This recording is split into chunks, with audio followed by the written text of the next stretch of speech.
Football world కప్లో America pre క్వార్టర్లోనే tourney నుంచి నిష్క్రమించింది. Round of 16 మ్యాచ్లో బెల్జియం 4-1 తేడాతో అమెరికాపై గ్రాండ్ విక్టరీ కొట్టింది. దీంతో క్వార్టర్ ఫైనల్కు అర్హత సాధించింది.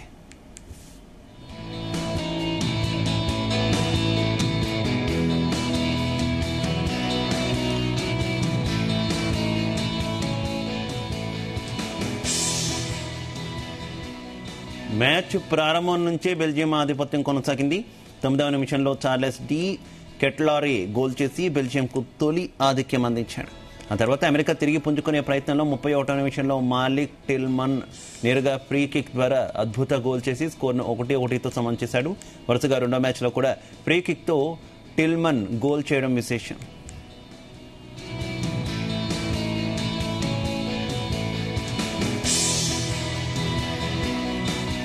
అయితే అమెరికా ఆనందం ఎంతోసేపు నిలవలేదు. కేవలం 2 నిమిషాలకే బెల్జియం మరో గోల్ చేసి మళ్లీ ఆధిక్యంలోకి వెళ్ళింది. సెకండ్ హాఫ్లో కూడా అమెరికా తప్పిదాలు కొనసాగాయి. అదనపు సమయంలో రోమిలు లుకా మరో గోల్ చేయడంతో బెల్జియం 4-1తో మ్యాచ్ను ముగించింది.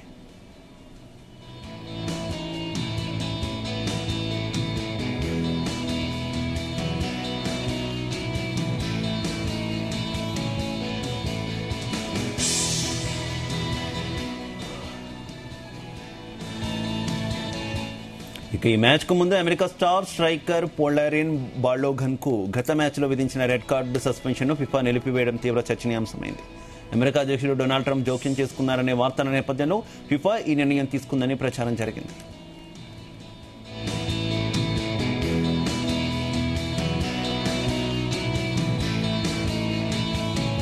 ఇక ఈ ఓటమితో 2026 ప్రపంచ కప్కు సహా ఆతిథ్యం వహించిన 3 దేశాలు అమెరికా, మెక్సికో, కెనడా టోర్నీ నుంచి పూర్తిగా నిష్క్రమించాయి. మరోవైపు బెల్జియం క్వార్టర్ ఫైనల్లో స్పెయిన్తో తలపడనుంది.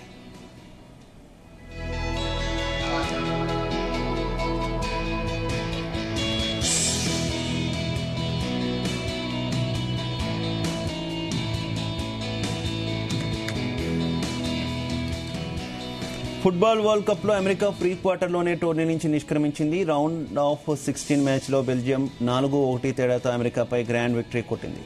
దీంతో క్వార్టర్ ఫైనల్కు అర్హత సాధించింది. మ్యాచ్ ప్రారంభం నుంచే బెల్జియం ఆధిపత్యం కొనసాగింది. 9వ నిమిషంలో చార్లెస్ డి కెటలారీ గోల్ చేసి బెల్జియంకు తొలి ఆధిక్యం అందించాడు. ఆ తర్వాత అమెరికా తిరిగి పుంజుకునే ప్రయత్నంలో 31వ నిమిషంలో మాలిక్ టిల్మన్ నేరుగా ఫ్రీ కిక్ ద్వారా అద్భుత గోల్ చేసి స్కోర్ను 1-1తో సమం చేశాడు.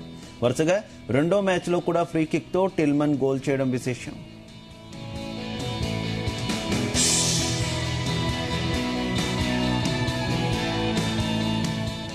అయితే అమెరికా ఆనందం ఎంతోసేపు నిలవలేదు. కేవలం 2 నిమిషాలకే బెల్జియం మరో గోల్ చేసి మళ్లీ ఆధిక్యంలోకి వెళ్ళింది. సెకండ్ హాఫ్లో కూడా అమెరికా తప్పిదాలు కొనసాగాయి. అదనపు సమయంలో రోమెలు లుకా మరో గోల్ చేయడంతో బెల్జియం 4-1 తేడాతో మ్యాచ్ను ముగించింది. ఇక ఈ మ్యాచ్కు ముందు అమెరికా స్టార్ స్ట్రైకర్ పొలారిన్ బాలోగన్కు గత మ్యాచ్లో విధించినటువంటి రెడ్ కార్డ్ సస్పెన్షన్ను ఫిఫా నిలిపివేయడం తీవ్ర చర్చనీయాంశమైంది. అమెరికా అధ్యక్షుడు డొనాల్డ్ ట్రంప్ జోక్యం చేసుకున్నారనే వార్తల నేపథ్యంలో ఫిఫా ఈ నిర్ణయం తీసుకుందని ప్రచారం జరుగుతోంది.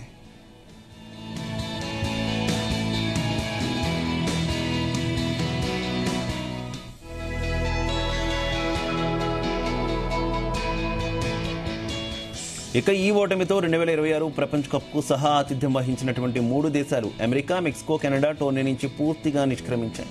మరోవైపు బెల్జియం క్వార్టర్ ఫైనల్లో స్పెయిన్తో తలపడనుంది.